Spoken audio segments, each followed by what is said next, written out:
Most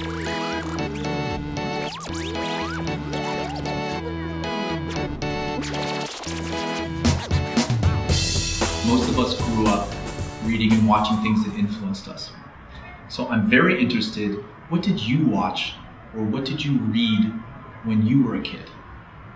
I read everything. I read Jules Verne, H.G. Wells, Charles Dickens, Mark Twain, anything I could lay my hands on, you know, whatever. There weren't that many comic books. There was Flash Gordon, Dick Tracy, things like that.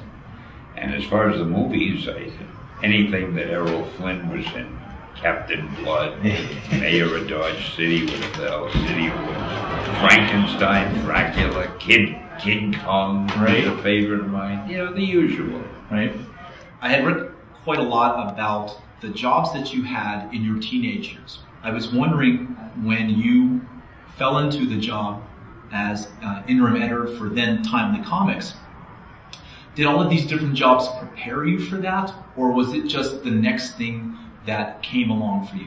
No preparation at all, because the jobs I had, I was an office boy, I was an errand boy, I was an usher, I wrote publicity for a hospital, and I wrote obituaries for a news service.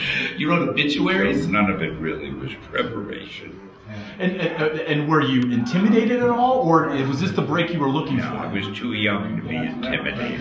I didn't know it was a break. I didn't know it was a break. I had another job, you know, keep it for a while, because in those days, comic books didn't mean anything to anybody. It was a comic book job. Right.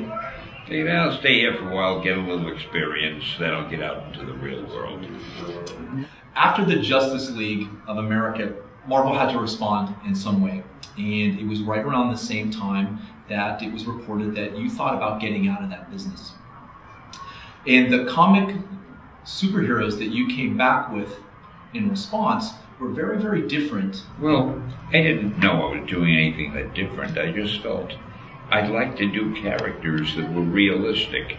And it seemed to me, even if somebody had a superpower, he'd still be a human being. He'd still fall in love. He'd still be frustrated.